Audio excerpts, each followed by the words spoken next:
Hello, my super sapient mortal soul. Venus Callida here with some fun facts related to politics and history over here in the Americas and such. Well, I've got a few fun facts for you. I hope you have your favorite beverage. Let's have a coffee break. Let's have a break. Everybody deserves a break. We need a break. We need to snap out of all the norms and just feed our souls, feed our minds. Always good to hear something new.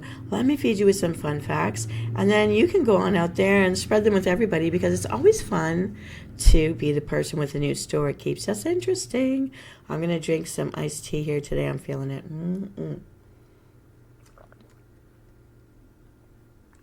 I'm here in my powdered wig, feeling all fancy and official, and the scales of justice will balance while my friend down here does the research. And here is what we have found. Where did the expression paying through the nose come from? Also heard of paying through the teeth, but paying through the nose. Here we go.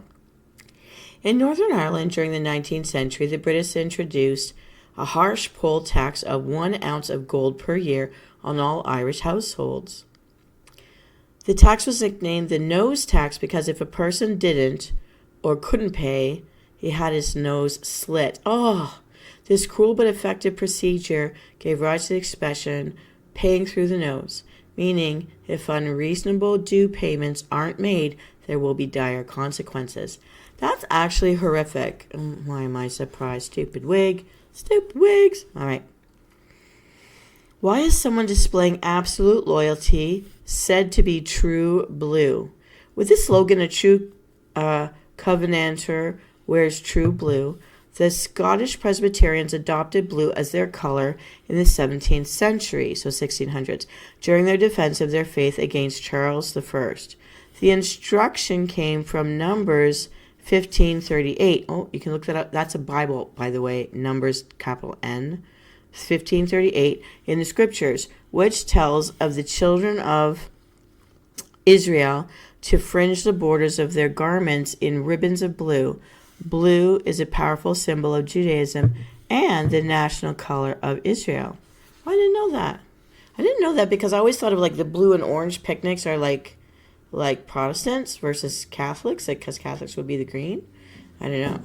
I don't know. Okay, so now I learned something new. Hope you did too. All right, did you know that? Let me know in the comments. Anyways, here we go. Why do we say justice is blind? Oh, yeah, the scales of justice and Judge Judy, except she takes off her blindfold and winks at us. But justice, why? Why blind? I like that one. Okay, so here we go. So, the Egyptian pharaohs, concerned that courtroom theatrics might influence the administration of justice, established the practice of holding trials in darkened chambers with absolutely no light. That way, the judge wouldn't be moved by anything but the facts. So not the pretty face, not the big boobs, not the color of your skin. Interesting. It's this principle that inspired Lady Justice, the well-known statue of a woman in a blindfold holding the scales of justice that is often found outside contemporary courtrooms. You know, I kind of like that idea. All right. Why do we say a graduating lawyer has passed the bar? To control rowdiness, a wooden bar was built across early courtrooms to separate the judge, lawyers, and other principal players from the riffraff seated in the public area. That bar, first used in the 16th century, so 1500s, also underlies the English word barrister, like bar, B-A-R-R-I-S-T-E-R, the lawyer who argues the case in court. When someone has passed the bar or has been called to the bar, it means he or she is now allowed into the closed off area. Like when they're calling someone to the stands, you have to pass that little half wall between where everybody else sits and the people actually presenting the case and such. Yeah, I get that. That makes sense. All right. Why, when someone has been fooled, do we say he's had the wool pulled over his eyes? Well, okay. In British courts, both judges and attorneys wear wool wigs, like this one here on my face with baby powder in it. All right. Now, it's a custom that originated in the 18th century. The judge's wig is larger than the lawyer's, so he is often called the big wig. Oh my God, the big wig. Is that why? I didn't even know. I always thought that it was the linen or the flax wigs of Cleopatra. Like, I thought it was since ancient pharaoh's times. Anyways, okay, I'm learning. So the judge's wig is the biggest one, so he's the big wig. And when a crafty lawyer wins a trial against all odds, it's as though the lawyer had blinded the judge with his own wig. It said he had just had the wool pulled over his eyes, as in, like, his wig fell over his eyes so he didn't see the truth, nothing but the truth, and so the guy won. That's so funny. That's funny. Now I know where big wig came from. Big wig. All right. How is that? Oh, hoity-toity man. Okay, so the guy in charge making the decision. All right, I get it. All right. Why do we say that someone caught in a dishonest or criminal act got nailed? Oh, well, getting nailed meant something so different when I was growing up. I don't know. What do you think? I don't know. Well, let's keep your minds out of the gutter. Msoul, let's keep your minds out of the gutter. All right. What does it mean when they got nailed? All right. So, in the early days of criminal justice, punishment was often barbaric, okay? So, public hangings and floggings were commonplace, and for lesser crimes, the infliction of public humiliation and pain on the criminal was considered necessary to deter others from committing similar crimes. One such deterrent was to nail the convicted person's ears to the hangman's scaffold, where he or she would spend the day as a public spectacle. They'd been nailed. Like nailed to the cross, nailed, but by their ears. Oh my goodness. Oh my goodness. And anything could happen to you, making it worse. If you fall off of it or pass out or something, oh, you just got a ruined ear. Oh, that's nasty. Okay, yeah, they did say barbaric. All right. Why were executions held at sunrise? In prehistoric times, executions of condemned prisoners were carried out as sacrificial ceremonies to the rising sun. In the Middle Ages, because the executions were public, they continued to be held early in the day so as not to attract huge crowds. It wasn't until well into the 20th century that more enlightened societies brought capital punishment indoors, not because executions were shocking, but because they were too popular. My God, in the days before there was TV. Oh, people! Human people! Oh my goodness. I'm not laughing. I feel bad for everybody that died so horribly in all of history. Oh my goodness. So bad. All right. What is the origin of the phrase, I'll be hanged if I do and hanged if I don't?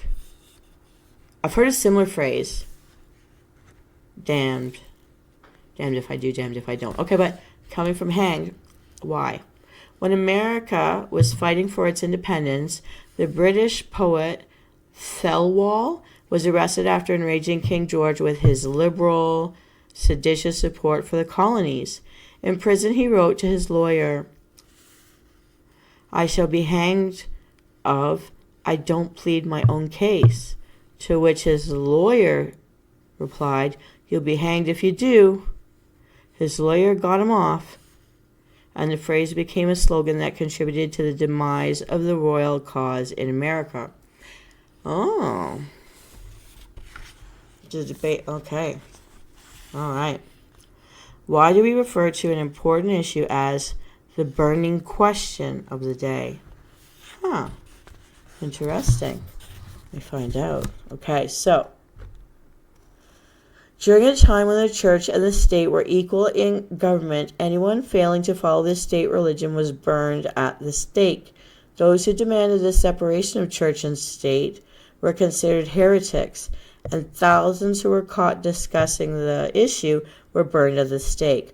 Because of this, when a secret debate on religious freedom, the subject was referred to as the burning question.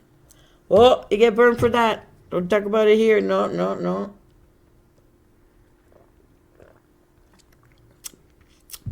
Okay. Got two more little tidbits for you before we end a little breaky time. The breaks are good, don't you think? So interesting, the things we find out when we look back through history. Also horrific, but interesting. Why, when someone is betrayed, do we say he was sold down the river. After 1808, it was illegal for deep Southerners to import slaves, and so they were brought down the Mississippi River from the north to the slave markets of Natchez and New Orleans. This gave the Northerners a way of selling off their difficult or troublesome slaves to the harsher plantation owners on the southern Mississippi, and it meant that those selected or betrayed would be torn from their homes and families to be sold down the river. Oh, that's terrible. Okay. One left, everybody, to shock and awe. And then our little break is done. Thanks for spending this time with me. Okay, here we go. Why, when there's no turning back, do we say the die is cast? The die being one dice. Okay. When you say the die is cast, you are quoting Julius Caesar. I love this. My heritage and my history. In 49 BC, the Roman general stood and thought long before crossing Rubicon River into Italy with his army, a move that would break Roman law and start a civil war. When he made his decision and moved forward, he said, Alea jactes, the die is cast, meaning there's no turning back from the consequences. When throwing dice, the outcome is in the hands of fate. Another phrase with a similar meaning came out of the same event. Crossing the Rubicon means taking a step or action that sets you on an irrevocable path. Ooh. Dun dun dun. Well, Msoul, I hope that you had a little bit talking a little bit of the fun facts of all these things from our past and ancient past. So many things really do persist in today's world that came from such a long time ago.